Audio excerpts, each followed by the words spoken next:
Salam uşaqlar, bu günlərin biz fonetika bölməsi ilə tanış olacağıq. Fonetika nədir? Fonetika dilçiliyin bir bölməsi olub, danışıq səslərini öyrənən elmdir. Belə ki, foni səs, tika elm deməkdir. Deməli, Yunanca fonetika sözü səs haqqında elm deməkdir. Danışarkən tələffüz etdiyimiz səslər danışıq səsləri adlanır və bu zaman bizdə fəal danışıq üzvləri yaranır və qeyri-fəal danışıq üzvləri yaranır. Fəal danışıq üzvlərimiz hansılardır? Fəal danışıq üzvlərimiz dil, dodaqlar və səs telləridir. Dil, dodaqlar və səs telləridir. Qeyri-fəal danışıq üzvlərimiz isə dişlər, ağciyərimiz, gırtlaq,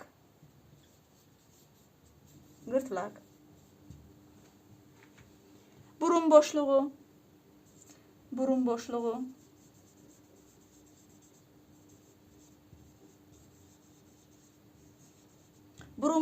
nəfəs borusu və s.dir.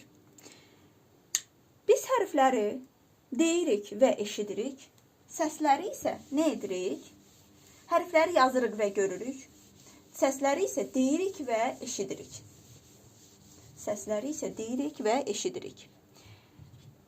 Hər bir səsin yazılışda bir ifadəsi vardır. Yəni, səsləndirdiyimiz hər bir söz, hər bir cümlənin yazılış, onu hərflərlə ifadə edib yaza bilərik.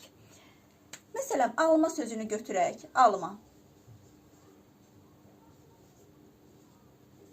Səslənərkən alma, yazılışda nə oldu?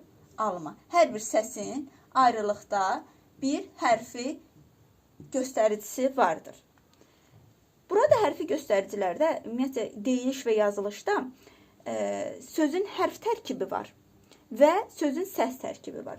Səs tərkibini bilmək üçün biz təbii ki, tələffüzə baxmalıyıq. Səs tərkibi və hərf tərkibi. Sözün hərf tərkibi, yəni sözdə neçə dənə hərf var? 4 hərf. Səs tərkibində neçə dənə səs var? 4 səs var. 4 səs.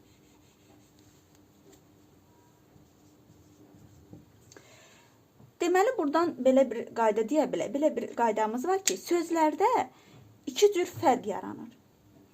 Bu 2 cür fərqdən həm kəmiyyət fərqi olur. Bəzən sözlərdə eyni olur. Bax, bu yazdığımız alma sözü heç bir fərq yoxdur. Burada eynilik var.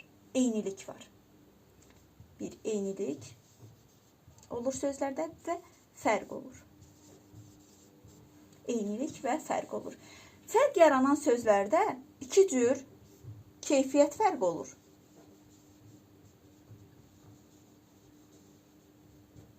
Və kəmiyyət fərqi olur.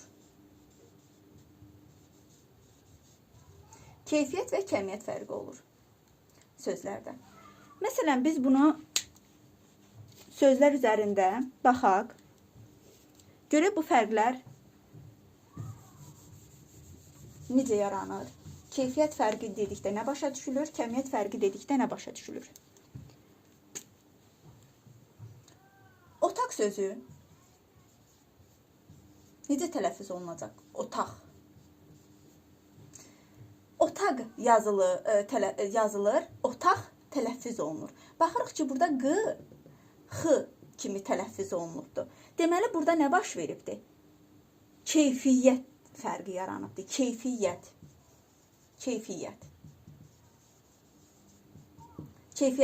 fərqi yaranıbdır. Ancaq bəzi sözlərdə isə səs artımı və yaxud da səs düşümü baş verir. Məsələn, saat sözü necə tələffüz olunur? Saat. A-nın biri düşür, digəri uzun tələffüz olunur. Burada 2 nöqtə, qoşa nöqtə, 2 nöqtə yox, qoşa nöqtə həmin hərfin uzun tələffüz olduğunu göstərir. Saat yazılır, saat tələffüz olunur. Burada nə baş verdi? Görürsünüz 4 hərf imiş. 3 səs oldu. Burada səs düşümü baş verdi. Deməli burada nə fərq var? Kəmiyyət fərqi var. Kəmiyyət fərqi var.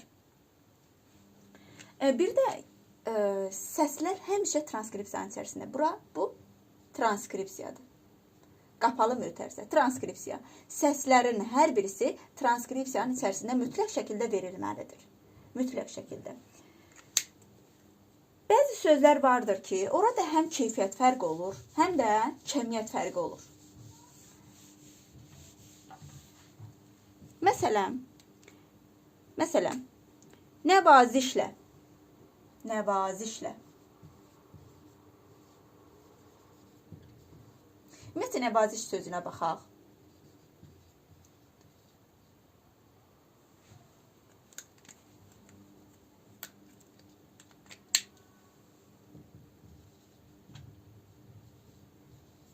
Burada nə gördük? Nəvaziş. Nə etdi? Amız uzandı.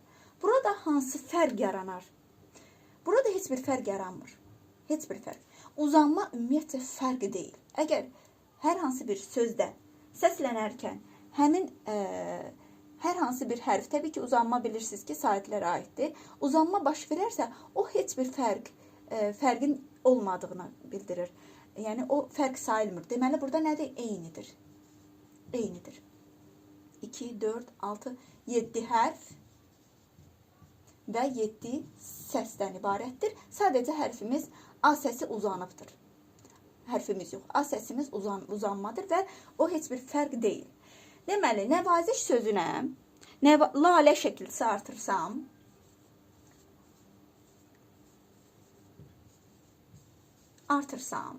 və bunu tələffüzlə necə deyəcəyik? Nəvazişlə sözü tələffüzdə necə tələffüz olunacaqdır? Nəvazişlə.